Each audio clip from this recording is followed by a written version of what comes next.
they're like, here's a crumb of Kaito lore for you.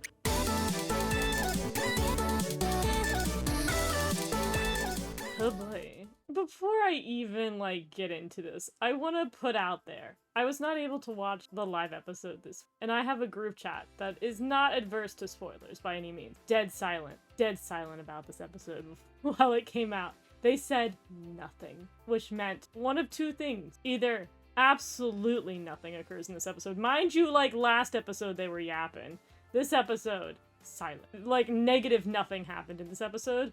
Or I was not going to enjoy the content of this episode. That's what that meant. That's what that meant in the group chat. Because if they were going to be like, girl, there is nothing to worry about, they would have said that, and they did not.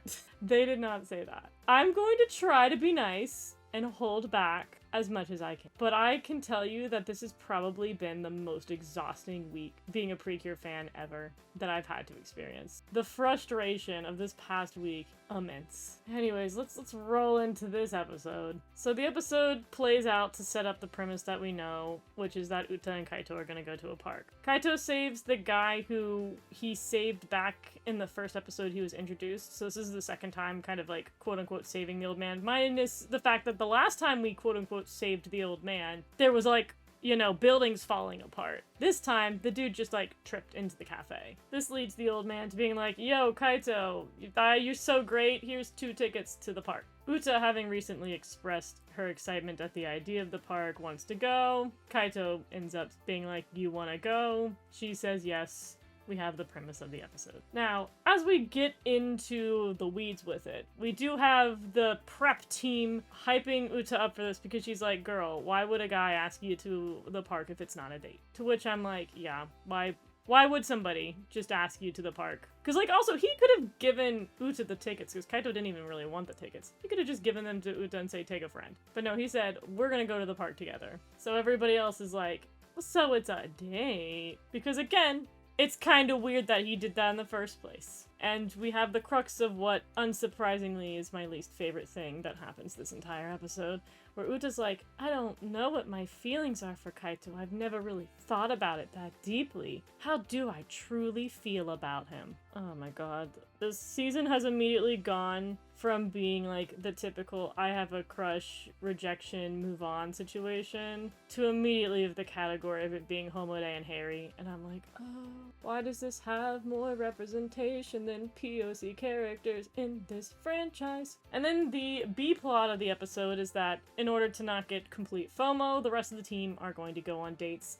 And it's a little homophobic that they're gonna do all this with Uta and Kaito, and Purirun and Meridon aren't going on dates with each other. Heaven forbid that happen. Heaven forbid the one couple that's super cute in this show go on the park date. No. We're gonna divide and conquer and have Purirun hang out with Kokoro and Nana hang out with Meridon as a way to just kind of spice up the background characters. Which, this is one of those moments where I'm stuck between a rock and a hard place, because I absolutely like that characters are interacting with each other as a team outside the normal boundaries of them interacting. I feel like that's been a weak point in other seasons where if they're going to hang out, it's either group activities or completely singular, and there's not a lot of branching, defined friendships. So I'm really happy, again, I said it before, I'm happy to have Meridon interact with Nana, and I think it's nice to have Purirun interact with Kokoro, because they've had a few moments, specifically earlier in the franchise, where they hung out with each other. And so it's nice to revisit that. But I don't love that it's at the cost of my beautiful sapphic relationship going on a cute little date, because I was like, if I have to suffer Uta and Kaito, you might as well give me the lesbians, and they didn't. And it was really rude. I was like, you torment me. You torment me more with this episode. You make me suffer more. And we're off to the races. The two of them are at the park, and they start to go hang out and do stuff together. We also have some, character information thrown around as well. We get Uta with a little bit of backstory that she gives to Kaito. Kaito, in return, vaguely mentions the best friend. I'll talk about it more at the end of the episode, but, we get nearly nothing when it comes to Kaito. Whenever they're finally gonna be and so we're gonna explain why Kaito's so weird. We're gonna explain what's up with Kaito. Every time they do that, they give us, they're like, here's a crumb Here's a crumb of Kaito lore for you. And I hate it. I hate it so. He's like, I had a best friend once. And I was like, and we're not going to elaborate on that. Like, the one thing I wanted from this stupid episode was to have Kaito finally explain something. I'm like, you're not giving me the lesbian date. You're gonna make me watch a relationship I don't want to see at all. And then you're not gonna give me a lot of lore. Drives me nuts. In the meantime, I do like that this episode does seem to split the screen time better than I thought it was going to be. There's a lot less Uta and Kaito moments, and they really kind of spread it evenly with how much we get Purirun and Kokoro and Metadon and Nana, which is great. The less screen time with the main two, the better for me. And we have Team No Brain Cell over here looking for shells. They find some shells that miraculously match the team colors, and they're like, we gotta collect them all, it's Pokemon. Living their best lives out over here. Meanwhile, we have Team All the Brain Cells going to the library for a little jovial library outing, which honestly, like, even though they're pulling the whole date thing here, I do think it's nice that Nana actually has a friend who wants to go to the library with her, because I feel like for the most part, Nana kind of gets stuck with the Dubensteins for the remainder of the team. That having someone who wants to do the calm, cool, collected stuff with her is nice. I think this is a perfect example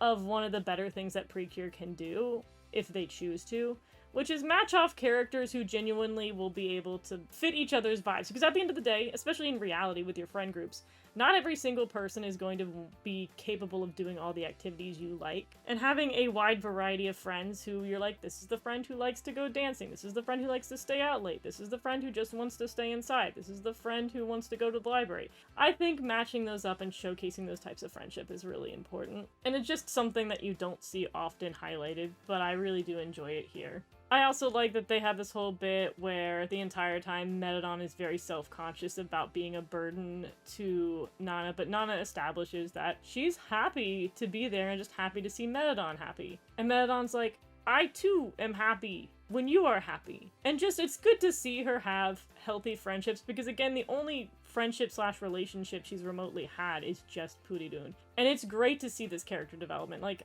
I will say that if there is any valuable thing that actually occurred this episode, it was once again seeing more of Metadon evolve. The character development that I need with Metadon, and her integrating into the team in a way that makes sense. Because I definitely think these type of archetypes with Metadon characters, it's harder to make it feel like they join the group in a natural way. And while it is overdue, I am glad it is happening, and I'm glad it's happening well. Again, despite losing my date, I do think that these moments we have specifically with Metadon and Nana are the strongest parts of this episode. Then back to this. After a wacky series of events, Uta puts them in a Ferris wheel by accident, and they definitely do that thing where they're like, oh, it's a Ferris wheel, oh, it's romantic. Uta's got feelings and she's nervous and she doesn't know what to do about it, ooh. And then she brings up Idol and tries to, get a beat on how he feels about Idol. It's supposed to be an icebreaker since she can't have a conversation with him. The things you want to have in a ship in general. The inability to actually communicate with your crush. This feels like it's written in the 90s. I feel like, again, I'm gonna hit this real quick just from the perspective of it as a ship and not, besides the reasons why I hate it. As just a ship, it sucks, because you sit here and have a character who can't have a conversation with the other person. She's all nervous, she doesn't know what to talk about, she doesn't have any common ground, and then, Kaito gives us nothing as a character. He's so vague and ominous and does random stuff that this whole interaction, to me, even if it was, you're supposed to be do you like this as a romantic thing with just the vibes? If they were both the same age, I'd still think this is a bad interaction. The romantic vibes are awful. I'm not sitting here rooting for this ship by any means, just objectively on the romantic writing. We do have, obviously, Kaito mentally elsewhere, which is why I'm putting this more in the Homure Harry category, where you have one character deeply falling in love with the other, but the other character's got something going on mentally, and they're elsewhere. Their mind's elsewhere, their priorities are elsewhere. And for the people who want to ship Jogi with Kaito, this is your time. Because he's like, but that friend though, friend who I can't get out of my head, and I wish that friend would smile, but clearly I'm implying that they're not smiling, so there's all of that. There's a thread of hope we can all hang on to. We can climb out of this dark pit.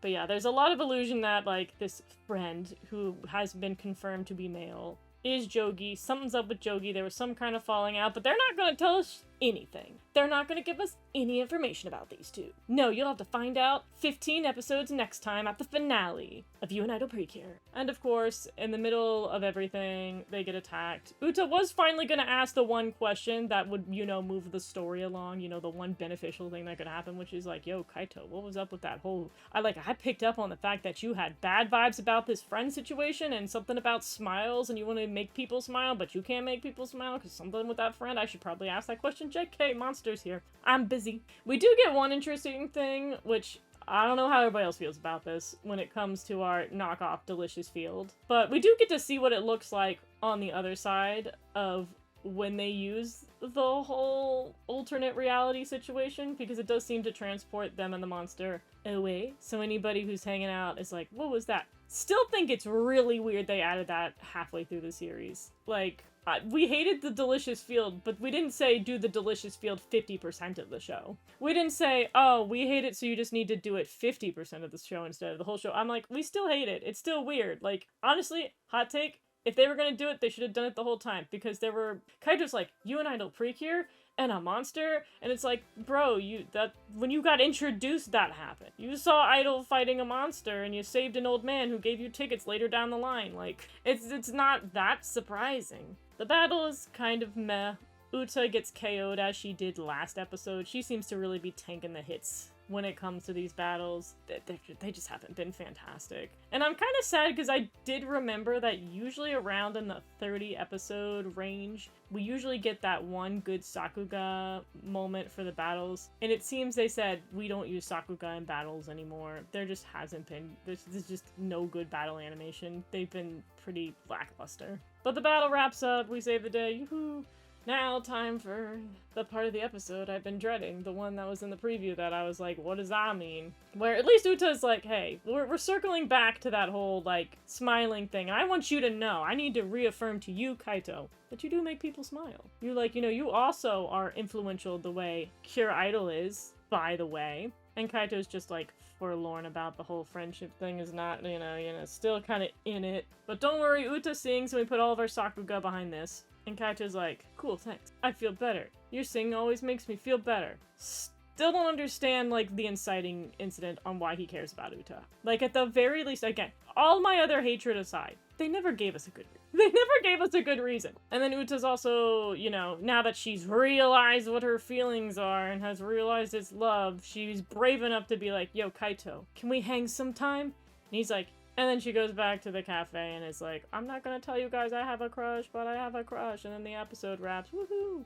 It's a time. I hate that they're dragging it out, which I do think that's one of the bigger things that I think I just dislike about You and Idol Precure, and what's kind of made it frustrating from a writing perspective for this season for me. Not simply with this relationship, but the writing has a habit that I've noticed that bugs me, in which they will introduce a plotline or a character, and then they plateau it. It just stays the same for so long, and they keep dragging it out, but they're not really progressing it. They just, they put it out there, and then they bench it for a couple episodes to throw in some filler and some character episodes, and then they come back to the thing that's plateaued, and believe it or not, it's the same as we left it off. Kaito's still really vague and giving us next to no information. In fact, we got more information in regards to what's up with Kaito in the one line we got from not Kaito, but Jogi, who's like, oh, it's that guy. So we're like, okay, so Kaito and Jogi have a history and Jogi turned evil. And this episode just basically reaffirms what we already know. There was no new information in this episode, which is part of, again, one of the reasons why I think the friendship group said nothing in regards to this episode, is that we didn't really get anything. This episode gave us nothing. Go Girl gave us nothing in terms of any kind of storyline, where I was like, this would have been the best point to, like, it would have made at least some sense if Kaito was like, come with me to the park, and then he's like, I'm gonna reveal to you some sad tea and backstory because I don't have a therapist and you're the only person I can talk to, child. That would have at least been something, and, like, I'll take the plot moving forward if I have to suffer the whole romance nonsense. Like, at least give me something to work with. But it's not just the Kaito plotline that did this, and I think more people agree with me on this one, with the Metadon plotline, where they introduced her character, she improved, like, a crumb Then she turned into, like, Cure Kiss and went negative. She went backwards in character. And then she stayed that way forever until they finally felt like addressing her up front, and then she got better, and then the story went on. But we're running out of episodes. They've dragged out the Kaito plotline. Like, we've had Kaito longer than we've had Metadon. And we're dragging his stuff out, and we are on episode 35.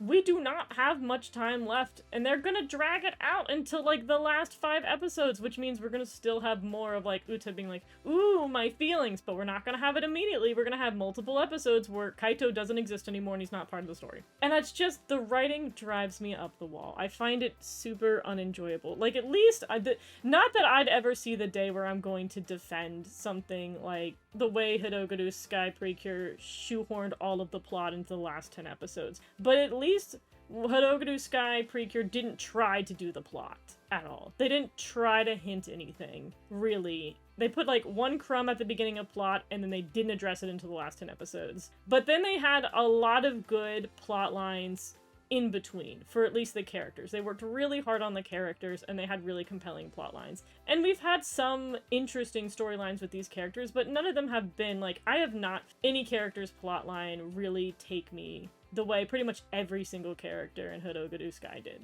Except for maybe Metadon. Metadon, I think, is the only character, once they finally felt like doing her plotline, I found it compelling. But again, that was a singular episode. But I was very compelled by, obviously, Sky, very compelled by Prism, very compelled by Wing, and very compelled with Butterfly, and then eventually they won me over with Magus. Here, I just feel like everybody's plotlines are kind of okay. They're not super big. None of them are consistent, which is fine. They don't always need to be consistent. However, each character kind of, like, has a tiny thing that happens in an episode, and there's nothing significantly passionate about any of their storylines, again, except for Metadon. But again, her plotline was start 11111111100, and I've not been a fan of this writing structure. I do hope that they move things along, but it does sound from the next set of episodes we're gonna get some kind of just, like, fun episodes, but not anything huge. There's potential that the Halloween episode's gonna, like, really steamroll things, but we don't have enough information yet to, like, make a call on that. I'm hoping Halloween episodes do have a habit of really moving the plot forward. The Halloween episode was huge for, Wonderful Precure. It wasn't much for Hidogaru Sky, but always good potential. I'm hoping that we move things along, and again, I hope whatever we do with Kaito, they figure it out. Unfortunately, I think the worst thing we're gonna have to suffer next is probably a rejection, just because, again, the relationship hasn't been enough where I'm convinced that the two of them end up together, just because it's been so, like, whatever, and Kaito hasn't been 100% reciprocating. He's been weird, but he hasn't been, like, 100% in the reciprocation land. So I can't imagine that if Uta confessed that Kaito's going to accept her feelings and the two of them get together. But I get that feeling that we are going to move towards a confession from Uta, and I do not want to have to deal with that. I'm hoping that what goes on with Jogi is too distracting for her to do anything. But we'll find out. And we'll find out another time. Until then, bye-bye.